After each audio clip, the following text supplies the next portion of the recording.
Noah shot awake from a troubled sleep. He reached for his phone and checked the time.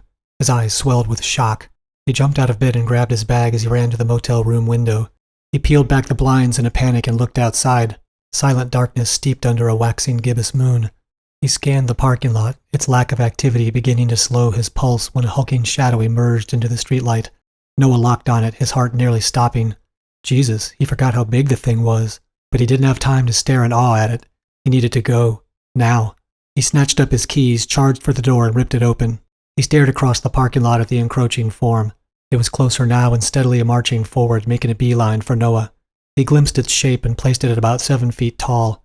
It had stringy hair, gaunt pale features, and dead black eyes which were laser-focused on Noah. Noah was nearly paralyzed with fear. It was the closest he had come to the malevolent, whatever this thing was, since it first showed up nearly a year ago. He shook himself from his trance and sprinted for his car. He ripped open the door, threw his bag inside, and hopped behind the wheel. He saw the creature in the rear view as he turned the car over.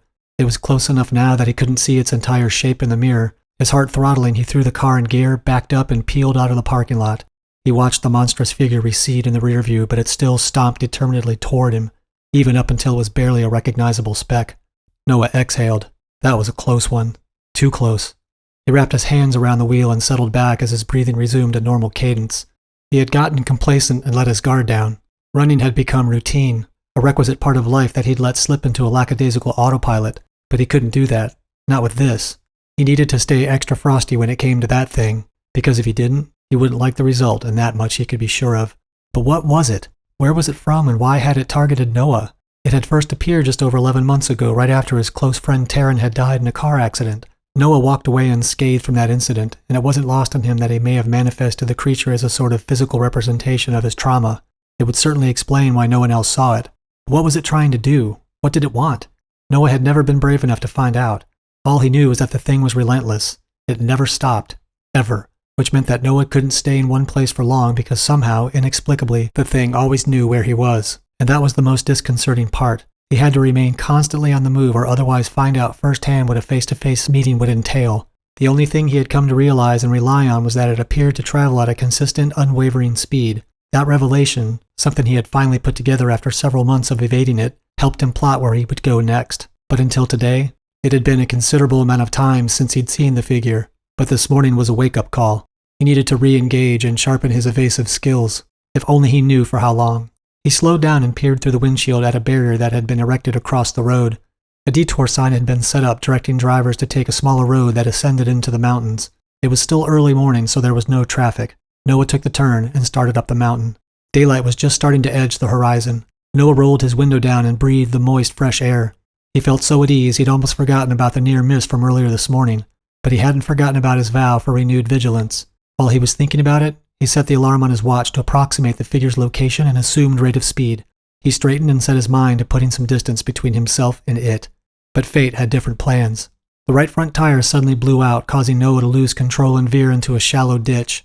He tried to pull the car back onto the road, but it was stuck. The world shrank around him. This was not good. He climbed out of the car and pulled out his phone. He needed a tow truck immediately, but when he tried to call, he found that his phone registered 0 bars. No service. Noah swallowed nervously. He could try to hitch a ride, but he had neither seen nor passed another car since he turned off onto the bypass road. Clifton was the nearest town. If he were to continue following the road, it would be another 17 miles before he reached it.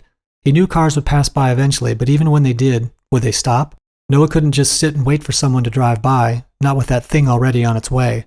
He suspected folks would likely pull over out of sympathy when they saw the state of his vehicle. But if Noah started on his way and left the car behind, would they be so inclined to pick up a random stranger on the side of the road so early in the morning? Noah didn't think so. He looked at the forest. As the crow flies, he gauged that it was roughly 6 miles to Clifton if he cut a path straight for it. 6 miles he could do. 6 miles was reasonable. It was also just far enough away that the figure could catch up to him if he didn't get moving. Noah didn't waste any more time debating himself. He grabbed his bag from the car and started into the forest. It was darker than he imagined it would be among the trees, the thick canopy excelling at blocking out the meager morning light. Leaves crunched underfoot in the silence as Noah tramped over the ground. He thought he might hear birds or other forest creatures chittering as he walked, but it was deathly silent. It unnerved him, so much so that he stepped up his pace. He pushed past pines and cedars and wild shrubs armed with invisible head-level branches that dragged across his face when he walked through them unseen. He swatted his arms and pushed forward, unconcerned with the minor pain that accompanied each one. Noah found his rhythm, deftly sidestepping down logs and traversing nature-made paths.